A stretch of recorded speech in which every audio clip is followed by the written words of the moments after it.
He is coming to us.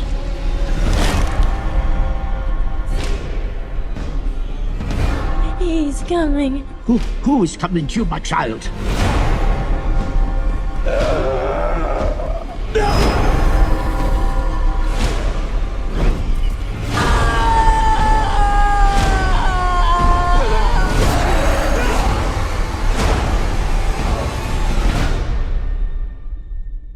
We are here encountering the vampire.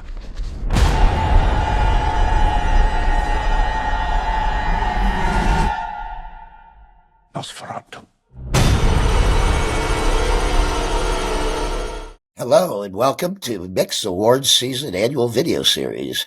We're here today to talk about Nosferatu, director Robert Eggers' look at the vampire classic, a remake of the 1922 German film, which turned out to be quite a landmark in cinema.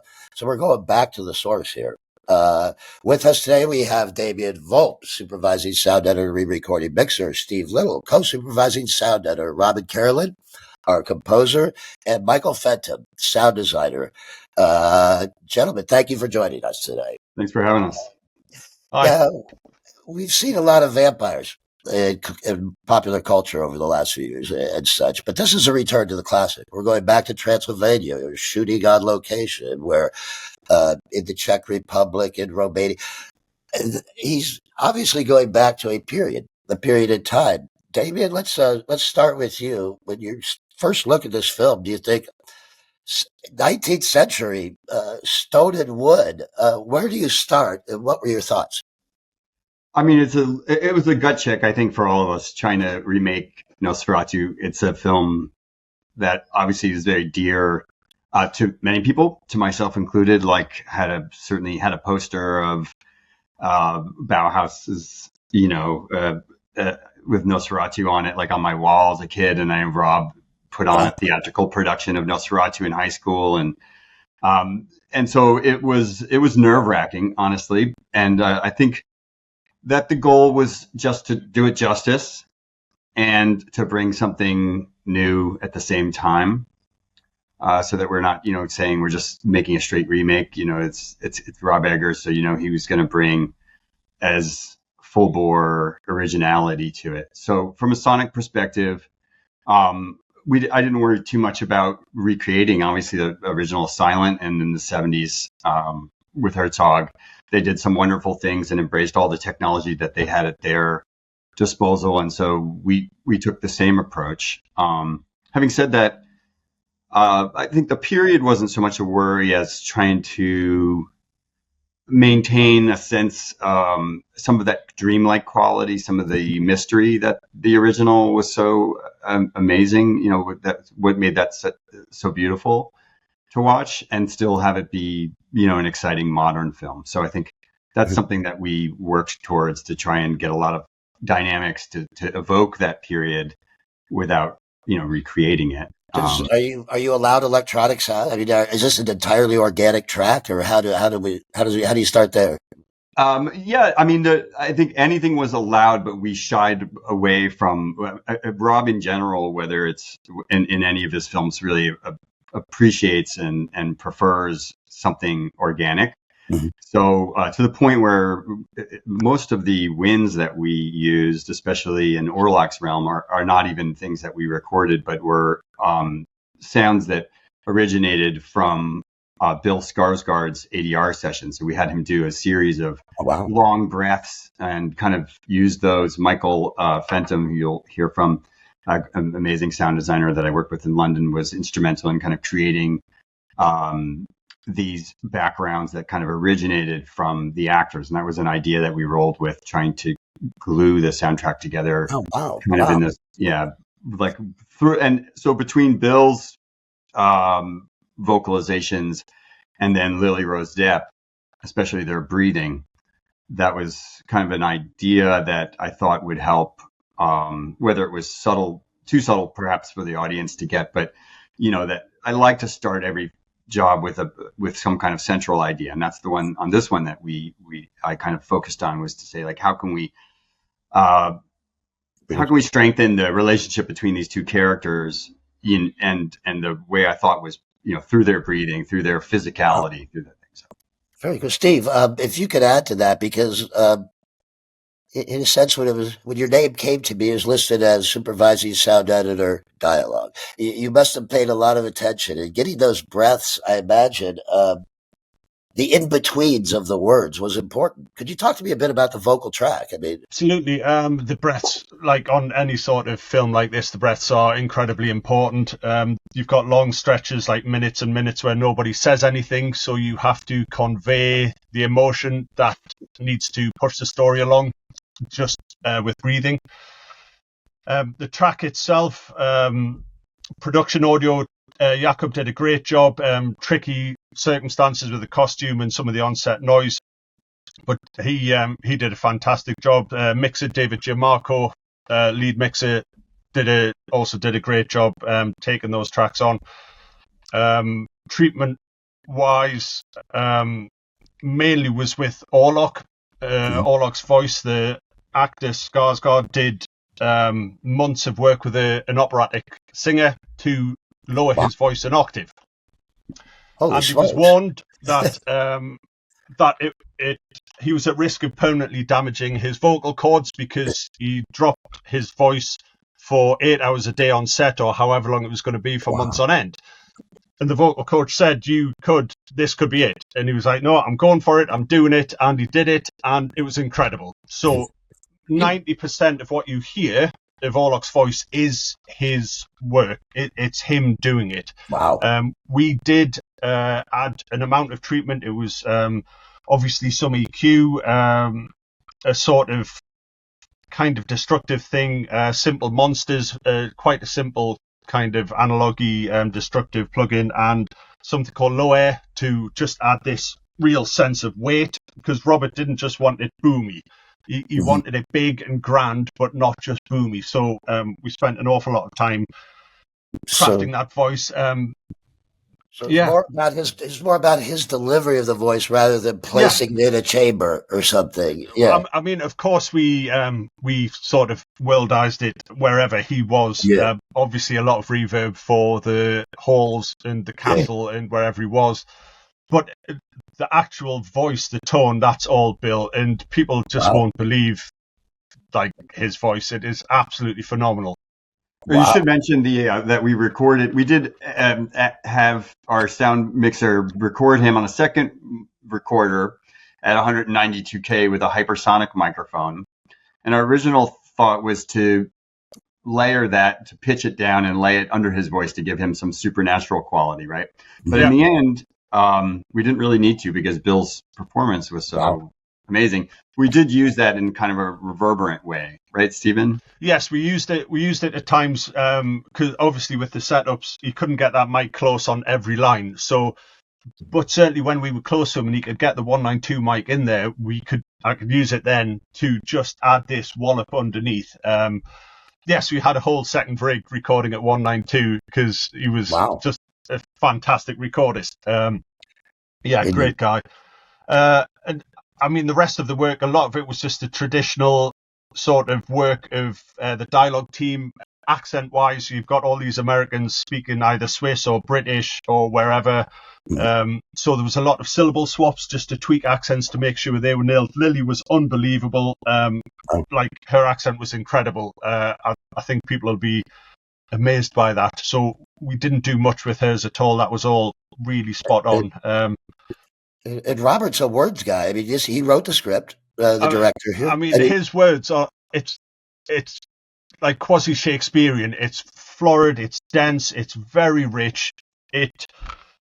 For this sort of film, the audience needs to understand it. They need to hear every word and understand it. And so there was, between all of us and Lou, the editor, and Rob, we just went into the dialogues just with a fine-tooth comb, just putting pauses in, shrinking syllables, lengthening syllables, giving it a bit more air here and there, quickening it, slowing it down, just to make sure the audience had enough time to understand the words. Because like, the whole thing with Robert's film is authenticity. Like, he lives for detail and reality and richness, and every set, every cup, every wooden thing is being agonized over. Every stitch on a costume is unique. So got a every freeze on department Steve. is just rich and detailed, and it's the same with these words. It's the same with the sound effects, the music. It is. He just lives 100, 200 years ago, and you have to live in that realm with him. You have to go there and just go. I'm going to this place with this absolute genius guy, and I'm going to live there with him for a year, and it is wonderful. I love that the idea that you're taking some of the breaths of the vocals and sort of thinking of it as the sound design and everything. Michael, if you could come in and talk about your role in sound design, what are your sources and what's in your head when you're thinking this? If you could, Oh, sorry, your question just froze. Could you repeat the question? I'm actually when you're using sources for your sound design, how are you thinking of the sound design? We've Damian and Steve are talking about vocals and breaths. Do you start thinking that way in your sound design? What are you after? What sort of tone are you after in the sound Well, design? one of the early scenes we did was Orlok's castle, and like Steve and Damien said, one of the main things with Orlok was his breaths, and we kind of talked about it and hit upon this idea of what happens if you've got a big room and he's talking and but the whole thing is meant to be kind of dreamlike and slightly uneasy. So what about if the room was reacting and breathing with him? So when he had a big breath, you would feel the fire, the wind go up the fire, the room would just be part of him, like you're not sure where Orlok starts and the castle ends, because the way he moves around the space is not linear, it's spectral. So we kind of had quite a bit of fun with that sort of thing. And I think just making, especially in the first half of the film, things aren't quite exactly as they should be. Some things are a bit just strange. And just trying to lean into those sorts of things. Like there's certain sequences with the carriage arriving that's definitely spectral, and definitely how we approach the sound in that. Whether it's not just straight hooves arriving. There's little bells on the carriage, and we sourced some real horse bells that luckily were just slightly out of tune with each other. So when we recorded them, oh, there they are. I love it. And then other elements of sound design. I'd like to follow up on the dreamlike quality because that's at one point you have to be based in a reality when you're in a dream. You're usually based in some sort, but you're able to sort of go off. Robin, is this in the score, in the composition? Are you thinking about that dreamlike quality, or are you playing emotion? What's your goal? I mean, both really. I mean, it's obviously all sort of dependent on the scene, but yeah, I mean, the dreamlike aspect was really important. I mean, especially when Hutter effectively sort of like enters the castle, reality is just supposed to kind of like bend, and that whole section of the film, you're supposed to ultimately kind of feel as if you're in like Hutter's waking nightmare. So I had to find a lot of ways to evoke what I felt that would sound like. And in the same way, the guys were saying that obviously everyone knows at this point Rob is like obsessed with authenticity and like period correct, everything being period correct. I couldn't use any electronics. So I had to use these pretty traditional instruments and just experiment with them and find ways to sort of like create these odd sounds. So there was like one day where I worked with a cellist, a guy called Joe, and basically just sort of asked him to play the cello as if someone was having a sleep apnea fit, which has a really, really specific sound. Because I have sleep apnea, and basically when you're like having a sleep apnea fit, in your dream, it sounds like you're screaming, like screaming. When in reality, you're actually just making this really weird kind of like guttural. It almost sounds like a slow motion moan. And it's like I mean, it sounds ridiculous. So No, it sounds like a great sound.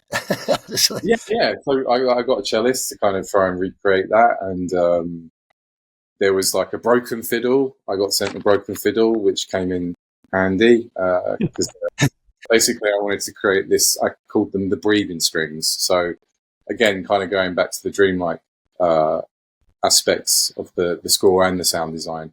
Orlok's not really in the film very much, you know, so you have to kind of like find a way through music and sound to make it clear that even though he's physically not there very often, he is there a lot.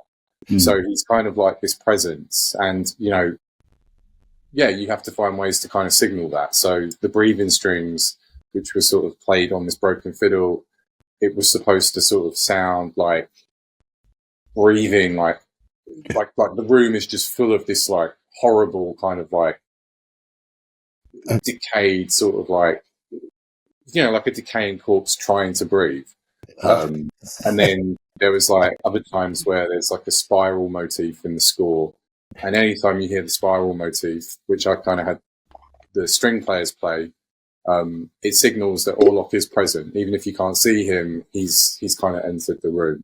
So yeah, the dreamlight stuff was super important, because it's like, you know, it's a gothic fairy tale as well. So you need all of that stuff. It sounds to me like all of you in your background have a taste of the macabre, in a sense, in your credits. And what you're describing is making me uncomfortable. I mean, it's sort of making the audience uncomfortable.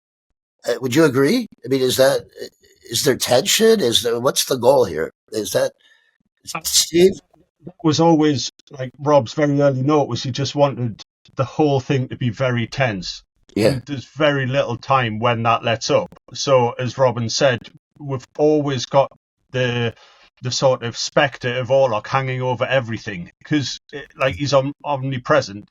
He's sort of got, his presence is everywhere. He can see everything. He can interact with everyone when he chooses to. And through the music and the sound design and the breaths and the wind, he is omnipresent. And there's not many times when the tension lets up. Like there's a few, but not many. I was just thinking of the beach scene. Like that's a natural sort of tiny bit of for the moment hurdles at the end. Yeah, and then at the end, like, destiny. It's nice, and then it's like, oh, there's not much that isn't tense. Yeah, Damian, it's incredible. Damian, if you could follow up on that, then, because tension's hard to maintain over a long time. Correct? I mean, you're at a certain point, repeat. How do you maintain tension? I mean, visually, I imagine there's shadows. There's yeah. I mean, a lot of it is obviously you have to give Rob the majority of the credit just from the writing. I think, you know, and the structure of the story, that obviously he's working from great source material via Dracula and Nosferatu, but it's certainly an original version, I think. Anyways, I hope people feel that, you know, it's the Eggers version of this story, and I can't really think of anybody else better suited to have done it. There's a lot of it in it that I think it's unique to this version, but the dread probably is the signature thing, right? I mean, we've seen this in his other films. He's just a master at constructing a story that doesn't let up. I mean, it's you know, it's a trial in a way. And then sonically, we just try to help that along. I mean, he loves you know, gritty drones, and so there's a lot of stuff happening subharmonically. There's tones that come and go that maybe make you feel something is awry. You know, just little hints whenever you feel things are getting a little bit normal. Things, as Michael mentioned, start to get a little out of whack. We don't want the audience feeling comfortable for more than a moment, and you know, before things become a bit, you know, twisted. And yet, I think we did play a lot, right? With is this a you know, what moments are dreamlike, what moments are spectral, where do we land back in reality, and then when we do land back in reality, trying sonically to intimate that maybe what you assume is real isn't, or that the something could happen at any moment. You know, especially hard with a story where, you know, right, like you pretty much know the story, and then so to make that scary, How are we going to get there? Yeah, how are we going to get there exactly? And I think the score really helps a lot in that too. I mean, because it's picking up on that. I mean, could you give me an example of sort of that where sound design and music, Damian, Steve, chime in if you would, where they where they particularly work well together, and where you and Robin sort of dovetail, create that dread. Yeah, I mean, I'm curious to hear Robin's response to that. Actually, there's a bunch of things that I could think of right off the bat. Robin, let's start with you then. Robin, what's a scene that you particularly think works well, music and sound design? I think the castle approach. I mean, that was a really hard scene, I think, for everyone to sort of crack, because that's kind of the beginning of like this whole dream state stuff that we've been talking about. You know, Hutter is suddenly kind of leaving the real world and entering something else. So the sound design, Rob wanted it to be grounded, but he also wanted it to have like a kind of fantastical element. And, you know, likewise with the music, you know, he wanted that to kind of have like a certain ethereal sort of like nature, but then it also had to be like really pounding at certain points. And I think just like trying to get the balance was really tricky, but I think in the end we got there, you know. I think it was tricky as well because like that scene is that's when you should really feel transported, you know, as a person watching the movie. That's when it's kind of like you know, you need to feel like Hutter being sort of like here we go. Yeah. So I think that one, and then I think there's a scene in one of Orlok's chambers where Hutter signs the contract, the covenant, and there's loads of like really, I think like both score and sound design, there's tons of like detail, like loads of little stings and, you know, things that, you know, people might, well, probably will miss. But, you know, I think for us, that felt like a really big one because there's just so much going on. And I think also when you have someone like Robin who's working with music that's Robin, you'll help me with the word, but you know, when it's like not music concrete, but like when you're using music that has essentially like sound effects you were describing with the broken violin, like what is the term for that? You know, but it's non-traditional in any case. And then in the sound design, I think my approach is always pretty musical. You know, work with rhythm and density and tonality and all those things and timbre. And so I think there's a lot of places in this film specifically, more so than in The Northman, where there is a kind of, you're not sure what you're hearing. You know, is it the score doing something untraditional, or is it the sound design being something musical? We planned it out with Rob and Lou for the brilliant picture editor pretty carefully, but of course, no plan survives contact with the enemy. So there was a lot of like, you know, on the stage, you know, how is this stuff going to work? And like, can Robin take the low road and I'll go high, or vice versa, to try and make room for all that? Yeah, finding your frequencies. Often you have to pull something out in order for something else to breathe, right? Steve, do you have a particular scene that you're fond of, or that you I have loads of scenes I'm fond of, like Robin, the arrival, Hutter at the castle. I just absolutely adore that. Just visually, I can't talk about it because I don't want to spoil it for anyone, but it's just an incredible moment. Personally, I love the Roma camp. This is just purely for me because I had to fly to Bucharest to record a Romani speaking loop group. Because there weren't any in London. There was only 2 people in the UK who could speak the correct dialect of Romani.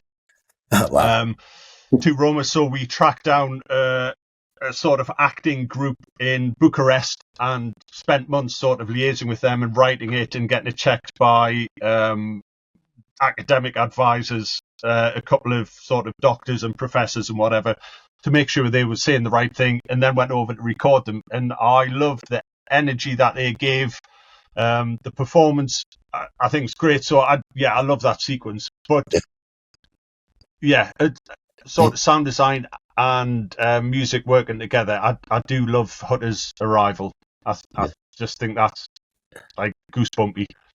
Do we have carriage sounds? Do we have horses? Do we have all that coming Yeah, I up? mean, there's a moment there that I feel like was, um, even though it's Hutter instead of Alan or Orlock, it's to me it was a bit like the center of the film because it is that moment where he goes from the real world over the Carpathians, into this spirit realm, and he's literally at a crossroads, Mm-hmm. and so I felt pretty strongly that moment should be as quiet as possible and kind of at least a nod to the original, and then the carriage approach, and then the score swells and takes us into the castle in like just this amazing way, right? And then the gates open, and that's a really nice. I think that is a really nice moment where the sound design and the score